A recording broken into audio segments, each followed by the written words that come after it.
we embark on an extraordinary journey to Antarctica, South Georgia, and the Falkland Islands, retracing the footsteps of intrepid explorers who dared to venture into the unknown. We delve into the heart of these otherworldly places, a voyage that echoes the courage and curiosity of those who came before us, discovering the awe-inspiring beauty and mysteries that await beyond the icy horizon.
Well, hello everyone, welcome to Antarctica. I'm Brent Houston, a penguin biologist with Seabourn, and we're here on beautiful Cooverville Island, here along the Antarctic Peninsula, home to several thousand Gentoo penguins, and the penguins are absolutely hilarious. They're doing all kinds of behaviors for us today, walking along in the snow, coming to and from their nesting sites, stealing pebbles from each other to make their nests better. We've seen some skuas trying to get some eggs from the penguins. The penguins are calling back and forth for their mate to come up to the nest and relieve them for what's called the incubation shift. So these penguins are still on eggs. They're incubating them for 35 days.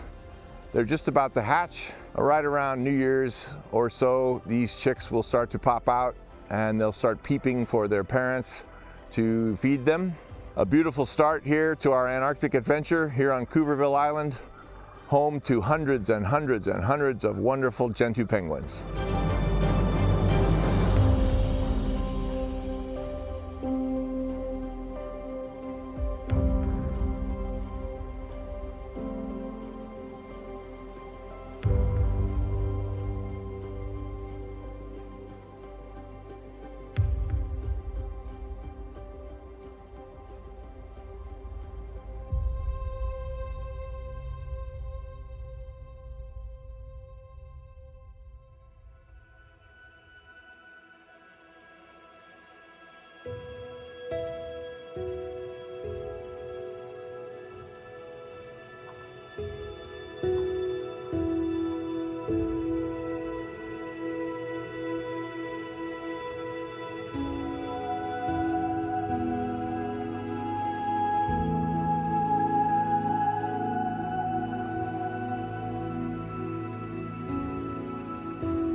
Dear guests, 24th of December and we are here in Dano Island in Antarctica, another beautiful place. Dano Island was named after a scientist which was in the early days of exploration here in Antarctica together with Galash, And Amundsen in this area, he unfortunately died here, and this is why the island is named after him. Down there was a station from the British times of Tabarine, and they built a station here, but it's not can be seen anymore. Only the rest of the hut is to see when the snow is gone. Yeah, we have another beautiful day, a lot of penguins on Dano Island, and I try now to climb up the hill.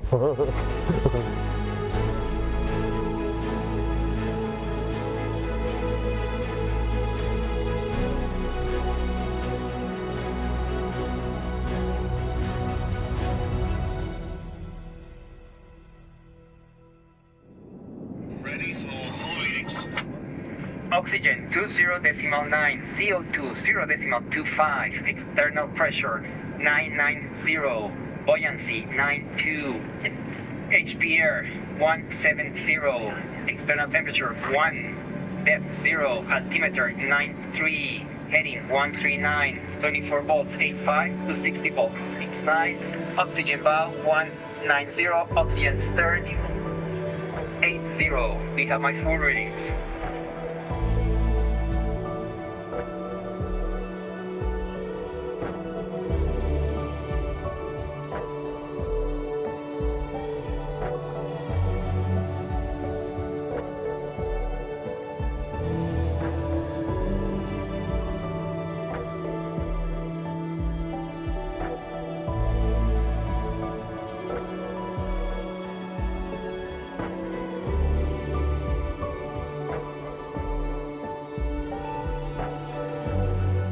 The Lemaire Channel, first seen by the German expedition of 1873, but not traversed until 1898, when Belgica of the Belgian Antarctic expedition passed through.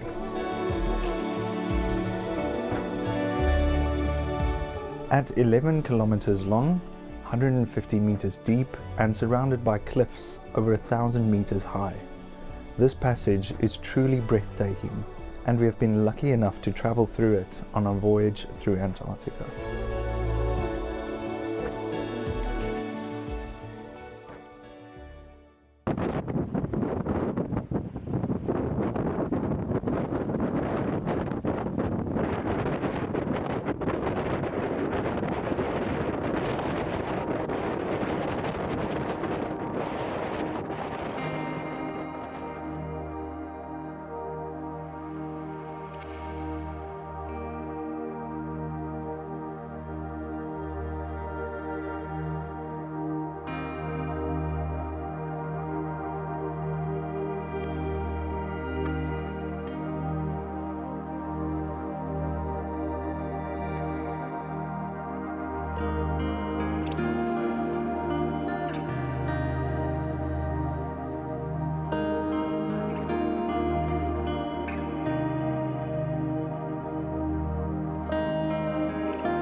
nice and warm.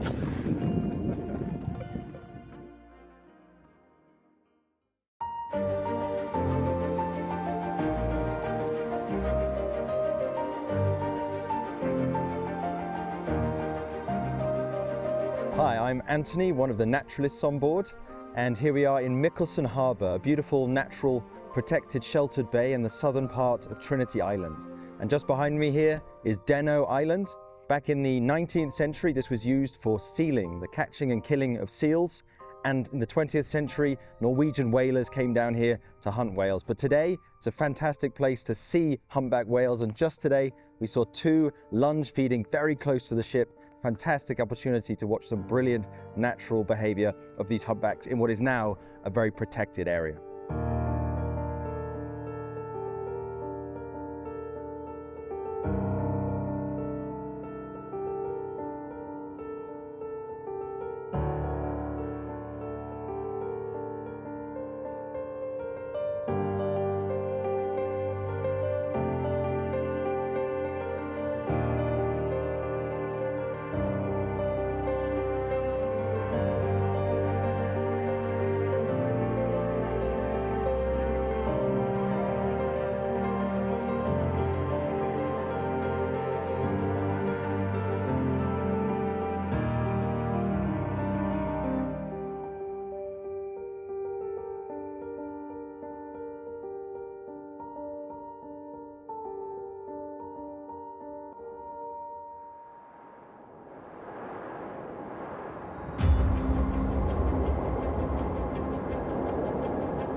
Brown Bluff, formed from a volcano that has been flattened after erupting through a glacier.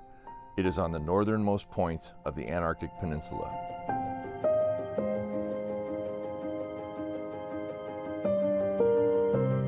It is home to over 20,000 pairs of breeding Adelie penguins, as well as a small colony of Gentoo penguins.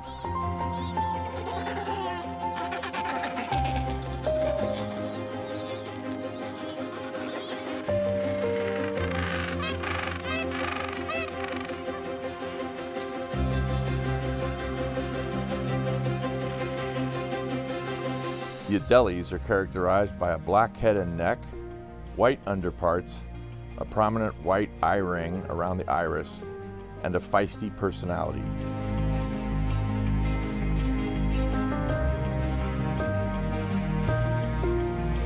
They walk the shorelines in search of an ideal location to enter the water in groups to avoid predators.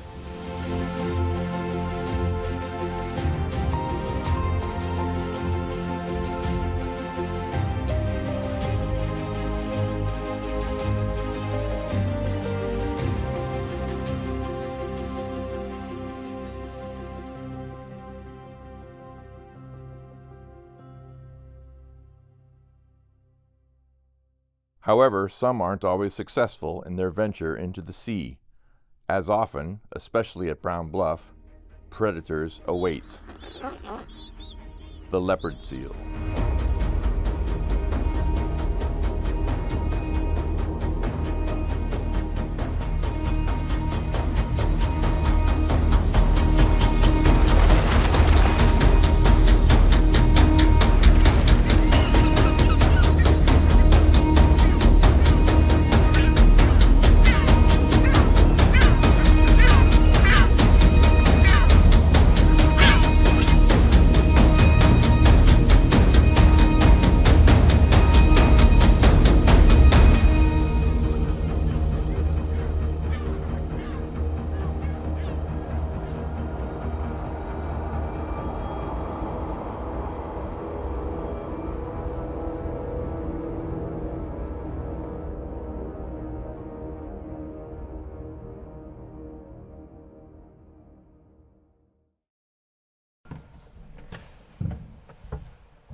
Tom?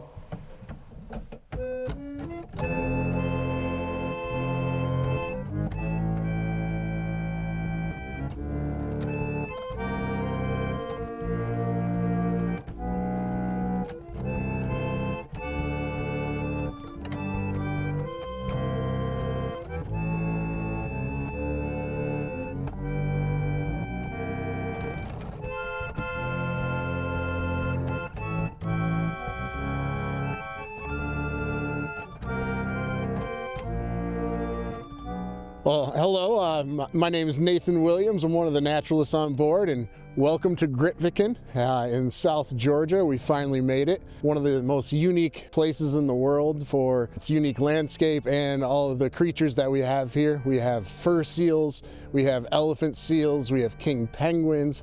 I saw the only Antarctic duck flying around, and we're also here right next to the cemetery for Sir Ernest Shackleton's final resting places with his right-hand man, Mr. Frank Wild. Welcome.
Hello from Fortuna Bay in South Georgia. It's a stunning day today, light winds, lots of sunshine, and we've got thousands and thousands of fur seals, lots of pups, lots of fully grown males, lots of fascinating behavior, and there's a beautiful walk that we're doing along the edge of the bay to the king penguins, thousands of them in the alluvial plain at the bottom of the Konig. We're also here at an interesting time where the king penguins are molting. A lot of them are standing away from the main rookery. They're standing in the rivers trying to cool down because they're sitting on land for 3 to 4 weeks, changing all of their feathers all in one go.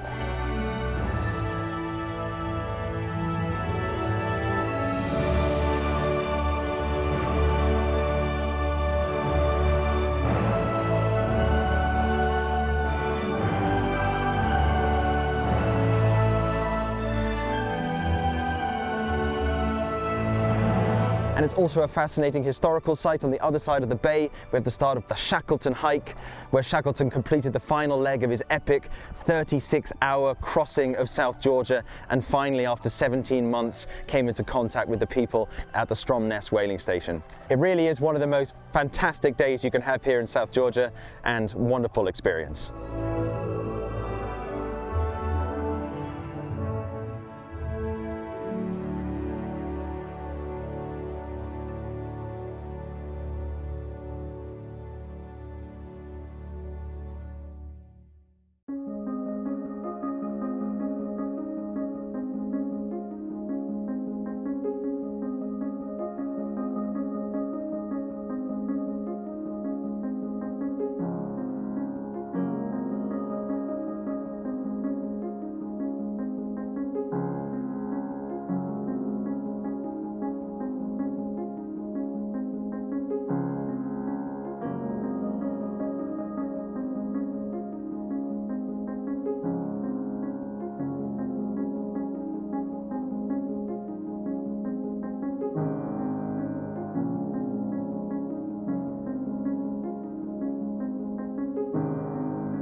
Nestled in the South Atlantic Ocean, the Falkland Islands boast stunning landscapes, teeming wildlife, and a rich history. From rugged coastlines to vast penguin colonies, we discover a remote paradise that invites us to explore its unique blend of nature and heritage. The Falkland Islands, where every step unveils a world of untamed beauty.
Welcome to the tussock. This is Poa flabellata, this amazing grass. It can grow up to about 10 feet tall, that's about 3 meters or so per plant, and about 5 feet wide, about 1.5 meters. And each individual plant can grow up to 200 years old. This is the most important habitat, above water anyway, that we have on the Falkland Islands. 46 of the 62 bird species either use this for nesting or protection, and it's full of insects as well. And when you look at the plant, it's actually got 3 sections to it. So we have the crown at the top here, which is the green leaves. Then we have the stem, if you like, which is a skirt of dead leaves. So it gives it the height. And then below that, what I'm standing on can be up to 10 meters thick, 30 feet of peat that has been growing out of the decomposing matter from the plant itself. And that can be up to 10,000 years old. So this is a really important habitat on the Falklands for so much wildlife, but only about 20% survives. It's been lost due to a number of reasons, 2 primary ones. The first one is it was burnt down because the seals haul up and hide amongst it, so when the sealers were down here, they got rid of the grass so they could get to hunt the seals. And secondly, it's incredibly rich and very early growing, so it's been a great crop for grazing, particularly for sheep. Now there's a big move afoot by Falklands Conservancy to restore a lot of these habitats, so hopefully we'll increase the wildlife here.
This is Adam, your expedition leader.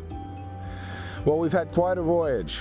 We started out in Ushuaia, came across the Drake Passage, and made our way to the beautiful and exciting Antarctic Peninsula. We spent a week there amongst the ice, the penguins, the wildlife, and then we made our way north to the magical and stunning South Georgia. There we landed at some of the most amazing beaches with wildlife, showing thousands of king penguins, fur seals, and learning about the history of whaling here in the Southern Oceans. From there, the Seabourn venture sailed to the Falklands, a place that many people sometimes miss and is one of the most fascinating places in the world. Here we saw 4 species of penguin, many different beautiful islands, walked the beaches, and explored this magical place. It's been a real pleasure for the Seabourn expedition team and the crew of the Seabourn venture. We hope to see you on another Seabourn cruise somewhere in the world. Thank you for sailing.